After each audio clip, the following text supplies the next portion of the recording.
Others there are, who trimmed in forms and visages of duty, keep yet their hearts attending on themselves, and throwing but shows of service on their lords, do well thrive by them, and when they have lined their coats, do themselves homage. These fellows have some soul, and such a one do I profess myself, for, sir, it is as sure as you are Roderigo. Were I the Moor, I would not be Iago. Heaven is my judge, not I for love and duty, but seeming so for my peculiar end. For when my outward action doth demonstrate the native act and figure of my heart in compliment extern, 'tis not long after I will wear my heart upon my sleeve for daws to peck at. I am not what I am.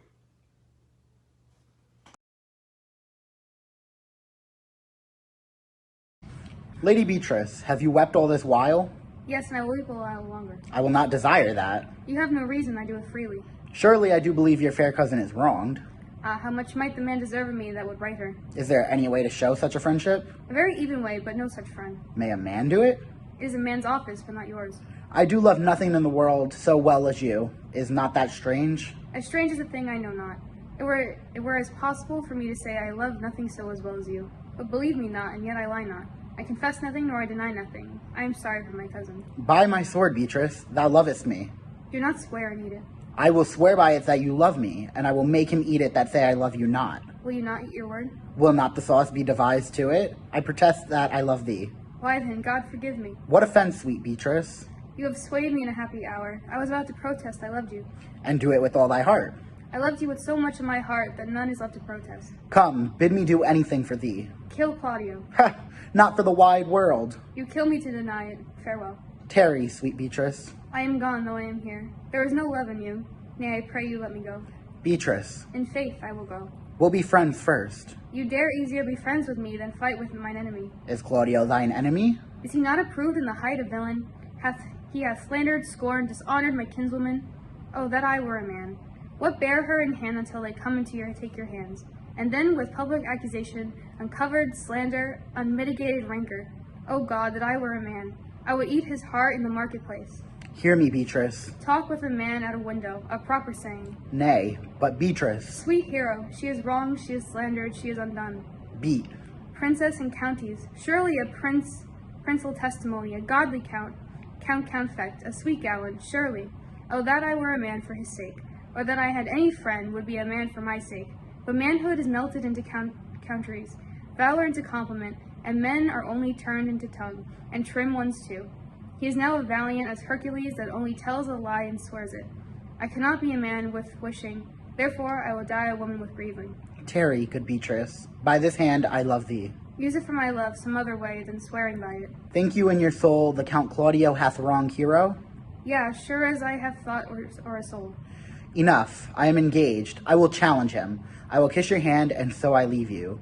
By this hand, Claudio shall render me a dear account. As you hear of me, so think of me. Go, comfort your cousin. I must say she is dead, and so farewell.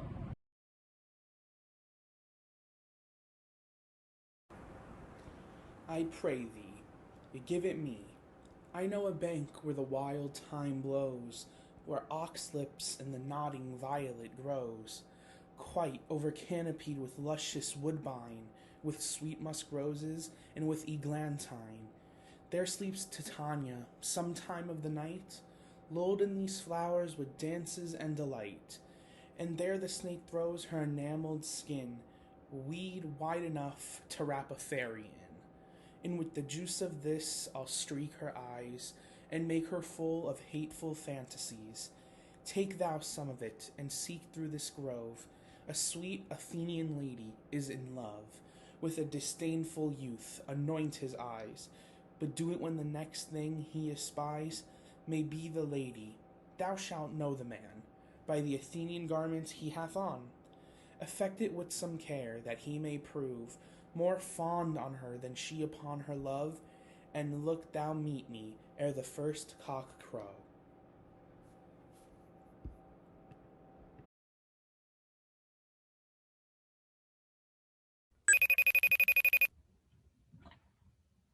Oh, who is it that calls?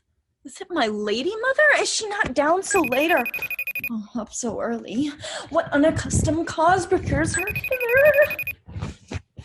Why, how now, Juliet? Madam, I'm not well. Evermore weeping for your cousin's death? What? Wilt thou wash him from his grave with tears? If thou couldst not make him live. Therefore have done. Some grief shows much of love, but much of grief shows still some want of wit. Yet let me weep for such a feeling loss. So shall you feel the loss, but not the friend which you weep for. Feeling so the loss, cannot choose but ever weep the friend. Well, girl, thou weepest not so much for his death, as that the villain lives which slaughtered him. What villain, madam? That same villain, Romeo. Villain and he be many miles asunder. God pardon him. I do, with all my heart, and yet no man like he doth grieve my heart. That is because the traitor murderer lives. Ay, madam, from the reach of these hands, would none but I might venge my cousin's death. We will have vengeance for it, fear thou not. Then weep no more. I'll send to one in Mantua, where that same banished renegade doth live, shall give him such an unaccustomed dram that he shall soon keep Tybalt company. And then I hope thou wilt be satisfied. Indeed, I never shall be satisfied with Romeo till I behold him. Dead is my poor heart for a kinsman vexed, madam. If you could find out but a man to bear a poison, I would temper it, that Romeo should, upon receipt thereof, soon sleep in quiet.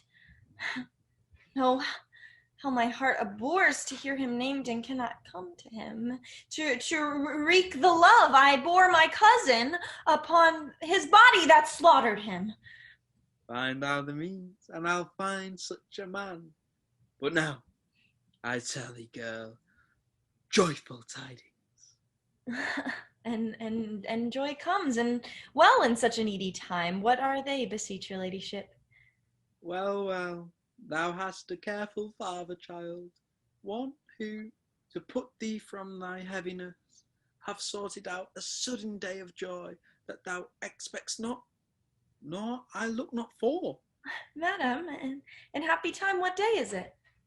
Marry, my child, early next Thursday morn, the gallant, young and noble gentleman, the County Paris at St. Peter's Church, shall happily make thee there a joyful bride. And now by St. Peter's Church and Peter too, he shall not make me there a joyful bride.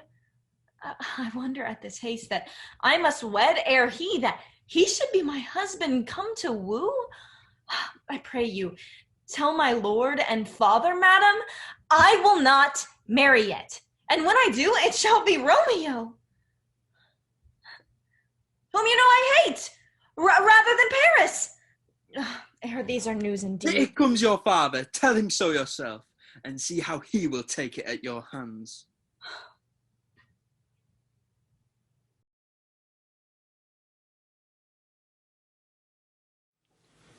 I have almost forgotten the taste of fears.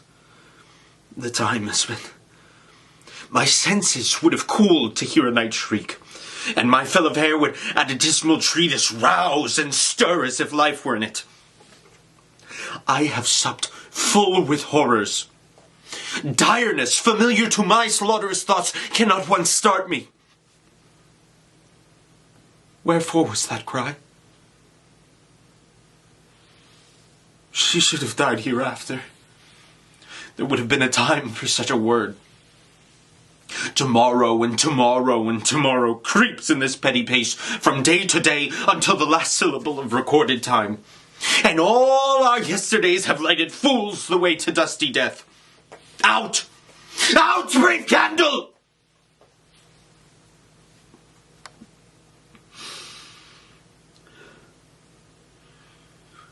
Life is but a walking shadow. A poor player who struts and frets his hour upon the stage and is heard no more. It is a tale told by an idiot, full of sound and fury,